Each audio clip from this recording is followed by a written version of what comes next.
Infidelity is mental torture, and here's why.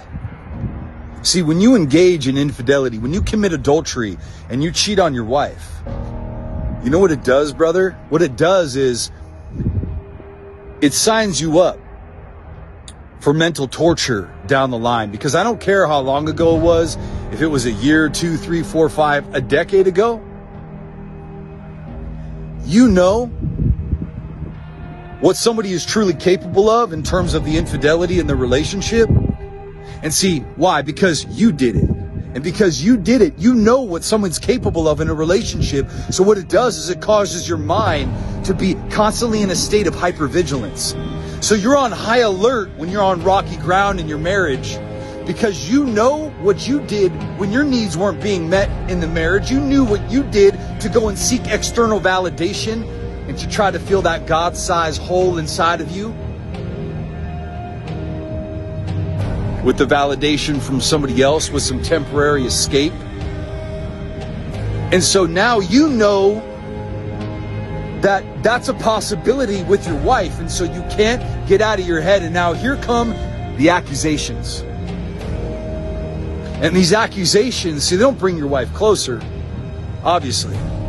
They push your wife further and further away. Because what the accusations do is they make your wife feel like you don't trust her. And it's a state of what we call psychological projection. See, you're projecting the reality that you had from years ago, something that you did, onto your wife in the current moment, despite the fact that there's no evidence to support it. And see, now you've realized how there is a consequence to what you do. So what's the solution? See, the solution is to figure out what was missing in the marriage in the first place that years ago made you go outside of the marriage, number one. Number two, to realize what you brought into that marriage in terms of whatever was going on inside your heart, right?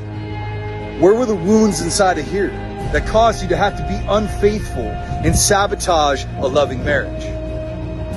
See, doing that work is the real way to solve this problem. See, solving it doesn't involve going into the external environment. It actually involves going within yourself. Because going within yourself is where you finally start to find the answers that you've always been searching for, because the answers are within. Brother, there's a reason why you've done what you've done. There's a reason why you engage in the behaviors that you do. There's a reason why you drive the people closest to you in your life away. And the answers to those questions that you have about why you do those things are within you. And until you finally face that reality, until you finally start to take action and invest in yourself and get brutally honest about the fact that you and I both know that you have skeletons in your closet that you haven't examined, that you haven't looked at, you're going to continue to stay in the cycle. So let me ask you right now, do you want to have a predictable cycle that brings you back into this state constantly? Or you want to break free from your emotional incarceration and realize that you had the keys all along and that you determined your release date? See, anything that you're aware of, that you're conscious of, that you're not changing, anything that you're conscious of, that you're not changing, you're now choosing. Cheating isn't a mistake. It's not. It's a choice, a selfish decision. And if you've ever been on the receiving end of it, you already know there is no excuse in the world that makes it make sense. I didn't mean to. It just happened. Nah, listen, you meant to lie. You meant to sneak around. You meant to betray someone who trusted you. Cheating is not an accident. You just don't trip and land into someone else's DM, or let alone even their bed. It's premeditated. It's selfish. It's a complete lack of respect, not just for your partner, but for yourself. It's not even about attraction. It's about ego, about power, about wanting the security of a relationship while chasing the thrill of something new. And the worst part, cheaters don't feel guilty about cheating. They feel guilty about getting caught. And when they do get caught, they beg, they gaslight, they cry about how they didn't want to lose you. If they truly valued you, they would never put themselves or you in this position to begin with. And if you've been cheated on, man, let me tell you what, hear me. This was never about you. It was about them. Their weakness, their selfishness, and you, hell, you fucking deserve better, all right? You always did. Man can cheat and still love his wife. I'll say no. It's no longer love. He doesn't love you enough. He doesn't love you wholeheartedly. When your man cheats on you, he has shown you clearly that you are a backup plan. Cheating is a choice. Loyalty is a commitment. So I'm committed to you. It's a responsibility. So I'm responsible for being loyal. I'll give a very good example. We are having an argument. Then I decide to go out there and expose myself to the world as a free man. Then I enter into a predicament where I ended up cheating on you, like what Rachel is going through, right?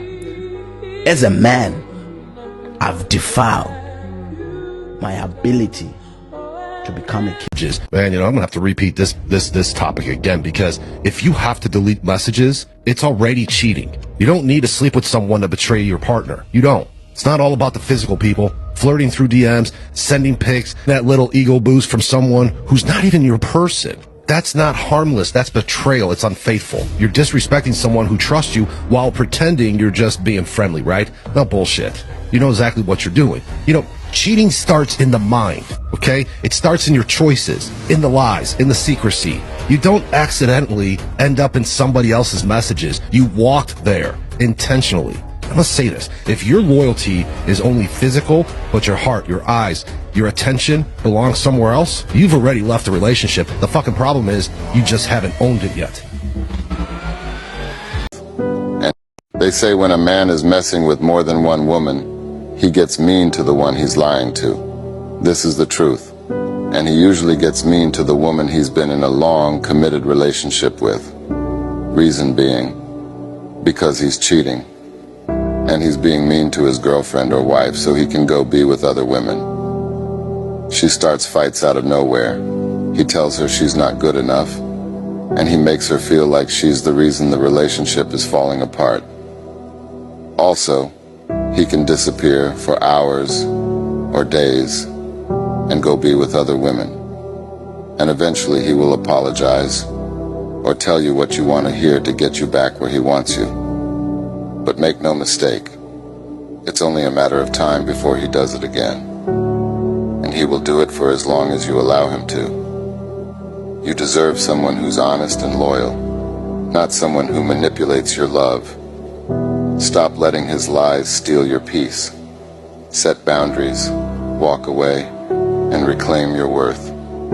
Your happiness should never depend on his guilt trips. The moment you stop accepting the disrespect, he'll either change or leave.